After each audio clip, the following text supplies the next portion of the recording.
कटिहार के बारसोई और अमोर में हुए गोलीकांड में एक बार फिर इंसाफ और जवाबदेही के सवाल खड़े कर दिए हैं। अब इस मामले में एआईएमआईएम ने बिहार सरकार से न्याय की मांग की है। एआईएमआईएम के प्रदेश अध्यक्ष और अमोर के विधायक अख्तरुल ईमान ने पार्टी के प्रवक्ता आदिल हसन के साथ मिलकर बिहार सरकार के चीफ सेक्रेटरी से मुलाकात की। इस दौरान उन्होंने गोलीकांड के पीड़ित परिवारों को मुआवजा दिलाने और निर्दोष लोगों पर दर्ज मामले को वापस लेने की मांग की। प्रवक्ता आदिल हसन ने बताया कि बारसोई में बिजली की मांग को लेकर हुए शांतिपूर्ण प्रदर्शन के दौरान पुलिस और की ओर से फायरिंग की गई, जिसमें कई लोग घायल हुए, लेकिन सरकार ने अब तक पीड़ितों को कोई मुआवजा नहीं दिया। इसके उलट कई प्रदर्शनकारियों पर मुकदमा भी दर्ज कर दिया गया, जो पूरी तरह से गलत है और इसकी कड़ी निंदा करते हैं।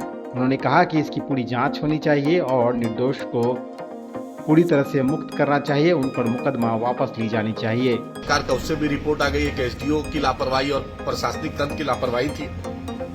उस वक्त डीएमएसपी ने असामाजिक तत्वों का नाम लिया था, जो सरासर गलत है। अब दोषी कौन है, अब उस पर तो इंसाफ होना चाहिए। उस प्रशासनिक विफलता पर जो 2 लोगों की मौत हुई है, उसका कौन दोषी है?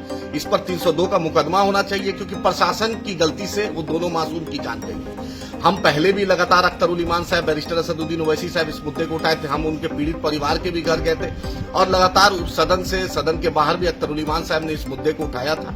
और हम चीफ सेक्रेटरी साहब से मिले और सीएमडी साहब जो बिजली डिपार्टमेंट के हैं, पाल साहब, उनसे भी हमने मिला। हमने गुजारिश की कंपनसेशन दीजिए उस परिवार को इमीडिएट। अब रिपोर्ट भी सरकार की आ गई है कि प्रशासनिक विफलता है, और उसके बाद जो धरना प्रदर्शन कर रहे थे, जिन पर मुकदमा झूठा चलाया गया, उसका भी मुकदमा आप वापस लीजिए। हमारी ये मांग है, हम ये लगातार इस मांग को उठा रहे हैं, उठाएंगे, क्योंकि ये प्रशासन की गलती है। बिजली अगर नालंदा में 24 घंटा है, पटना में 24 घंटा है, तो कटिहार, पूर्णिया, अररिया, किशनगंज, बारसोई, बलरामपुर, कदवा, प्राणपुर, पूरे सीमांचल को भी उसका हक है। सब लोग बराबर का टैक्स देते हैं। ऐसा नहीं कि मुख्यमंत्री नीतीश जी हैं तो उनके जिला में 24 घंटा बिजली, पटना में 24, क्या हम टैक्स नहीं देते हैं? क्या हम बिहार के नागरिक नहीं है? सीमांचल के साथ जो भेदभाव होता है, बैरिस्टर असदुद्दीन ओवैसी साहब, अख्तरुल ईमान साहब लगातार उठा रहे हैं। अख्तर साहब इस मुद्दे को लेकर लगातार उठाते रहे, गए भी थे, और फिर चीफ सेक्रेटरी साहब को याद दिलाया कि सर, इस पर कोई कार्रवाई नहीं हो रही है, इस पर मुआवजा अभी तक नहीं मिला है। तो उन्होंने होम सेक्रेटरी साहब को जांच के लिए दिया है। सीएमडी साहब ने भी, जो पाल साहब है, उन्होंने भी बड़े पॉजिटिव अंदाज में बोला कि नहीं, गरीब को जरूर इंसाफ मिलेगा, न्याय मिलेगा,